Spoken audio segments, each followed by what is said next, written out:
Dr. Levy Ndou, who is a political analyst. Levy, good evening to you. Thanks as always for joining us. This is your home turf we're talking about. And I think at the outset, just want to reflect on some of the things that Stan was saying there, which were noteworthy.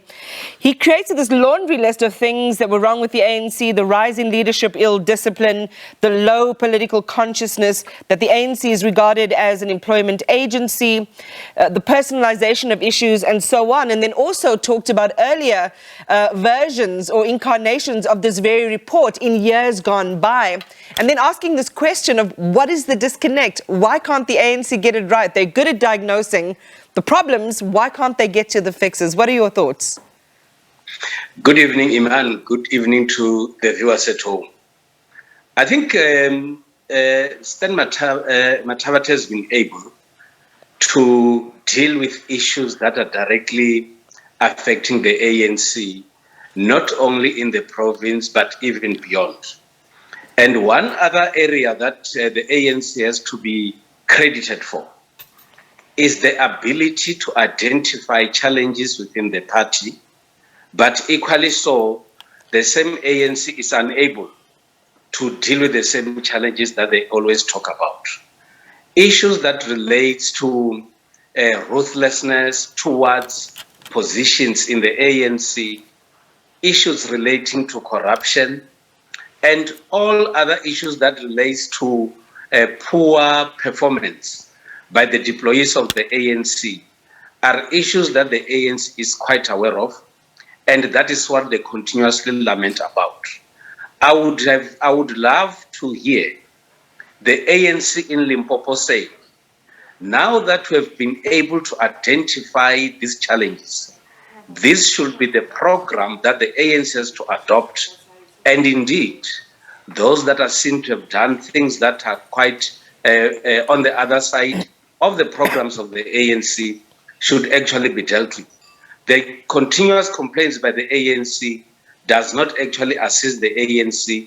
It creates a situation where instead of the ANC being perceived as the leader of society, it is then seen as a party that is continuously complaining about its challenges, but doing less in order to deal with those challenges.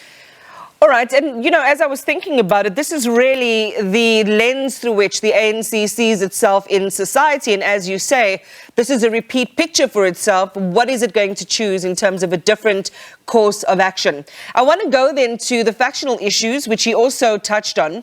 But it seems that the president, Cyril Ramaphosa, can rest easy, no matter if Mathabatha wins or his challenger, Dixon Masemola, wins, because they're both in his camp. So how much of a power factor is Limpopo for the president and for the ANC?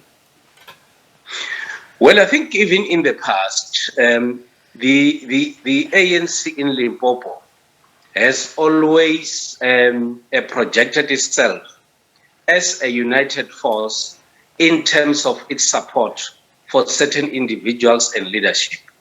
I see the contestation between Mathabatha and Masemola as a normal process that happens within an organization.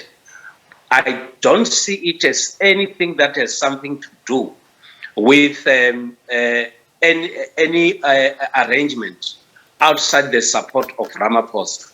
Either way, whether it is Masemola or Mathabatha, Ramaphosa is his support is actually well guaranteed in the province of Limpopo.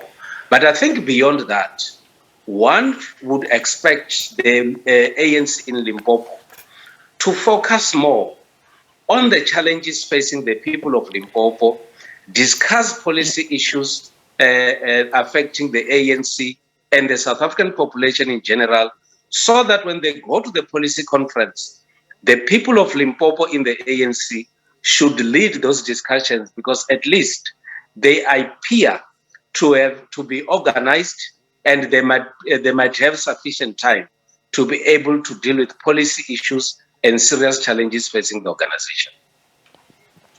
Well, let's talk about what Mashatile said. And we've seen at the start of these conferences a really impassioned plea for course correction in the ANC. He was sharing a message similar to others shared by various conference openers in weeks past. This is renewal, unity, and a return to putting citizens first. How does this message connect then to the voting public, essentially? Who is seeing behavior that is opposite to what is being, impassionedly, in an impassioned way shared with conference goers, the leaders of the organization? It is quite interesting that most members of the ANC are always putting an emphasis on the program of renewal of the ANC. And that says to me that it appears as if the message of renewal is actually going to be implemented in the nearest future. What I expect to see from the ANC, coming from the messages of their leadership on the matters of renewal, is to develop a very, very clear program that has to identify specific areas in which renewal is supposed to be focusing on. One of those will be that as the ANC embarks on the program of renewal, there are certain tendencies and certain behaviors that ANC members should be expected not to do in order for the ANC to be able to be trusted back by the people on the ground. Equally so, the program of renewal might not be a holistic one. Not everybody in the ANC appears to be joining the agenda of renewal. And those are the people that the ANC have to know, identify them and say, it's either you join the renewal bus or you are actually left behind. The ANC's program of renewal must deal with issues that relate to building trust of the ANC on the ordinary people on the ground. It might not be an easy one because from Oscar Mabuyan, from the Northern Cape, and all other conferences that have taken place, leaders of the ANC are worried about corruption and corrupt tendencies happening amongst the members of the ANC. And one would love to see strong action being taken by the ANC against such people so that they are able again to regain the trust that they are quite worried about. All right. Dr. Levy Ndou, thank you very much for talking to us and for sharing your analysis. We really do appreciate it tonight.